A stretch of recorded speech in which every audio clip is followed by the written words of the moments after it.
So I've thought about filming. I've been at this car show for a couple hours now. I've thought about filming it for YouTube and such. But I think I kind of want my channel to be mostly like the events that not just anyone can go to, or the events that have like the higher end stuff, because that's what I'm into. No shade against race cars and muscle cars and anything like that. I actually quite enjoy some JDM stuff, but I don't know. I feel like there's enough car show channels out there, especially for the Charlotte car scene, that I don't need to be one. So I think maybe I'll show some highlights of things I enjoyed, but I don't know. Let me know. I mean, obviously if this video pops off, which it probably won't, you know, that's one thing, but I think there's plenty of car show guys out there. Here we've got Cheese Fleet. I don't know if you know Cheese Fleet. See the plate there, Cheese. I don't know. I don't really know a whole lot about these guys. I know they're in with Tactical Fleet in Charlotte. You'd have to look them up. I'm sure you can find them. They might be social media content creators. They might be YouTubers. I really don't have any idea.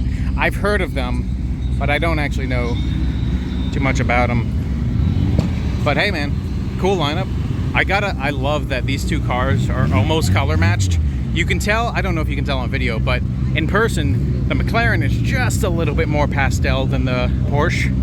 The Porsche is just a little bit brighter, but they really are like only a few shades off from each other.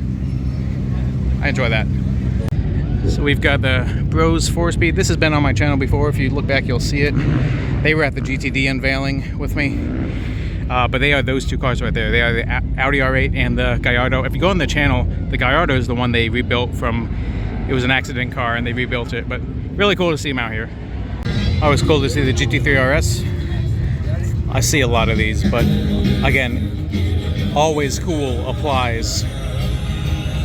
I like seeing all the different generations that are out and about. And then the i8 is also really cool. I guess I gotta be careful filming here with music copyright stuff, but if this is a 50s tune, it might not get hit. People hate these. People really love to hate these. I really like them. I got to drive one for a weekend one time, and that was the most fun weekend I've had. Well, it was the most fun weekend I'd had until I started my current job, but yeah, gotta love them, man. These are really big on the West Coast, but we really don't have them here at all, so it's cool every once in a while to see one popping around. To you, this might just be an old Buick, but to me, I mean, you can see it's the official pace car of the 1987 Indy 500. So that's cool. It's always cool when you get to see real pace cars. Every once in a while, you see a pace car liveried car. Even this morning, there was some Mercedes wagon that was claiming to be a pace car, and I was like, nah, this isn't even European spec, you know. But yeah, it's cool to see real pace cars. I think he's got the paperwork in it to prove his claims, not just a cool livery. But that's always cool to see those. Got the Ford Performance Racing Mustang, and if you're familiar with my channel, you will know the Mustang GTD. This one specifically is Vinny's. This is the one I went to the unveiling of a few weeks ago. So if you want to see more on that, I have a whole video on the unveiling of this specific GTD. It's a very cool event to go to, but I like seeing it next to the Ford Performance Mustang Dark Horse. That's really cool to see the pair. You can really see the difference. I mean, even that cut there is far more pronounced on the GTD than it is on the Dark Horse. And of course, you can see the tail difference, the tailpipes underneath. This one's got the ovular oval. Those are the circles. And then of course the wing, you know, the wing is the attached and the detached. This one actually has a trunk, that one doesn't have a trunk. So those are all those big differences on the rear. And then on the side here, you can see the profile is a bit different. Let me get a better angle here.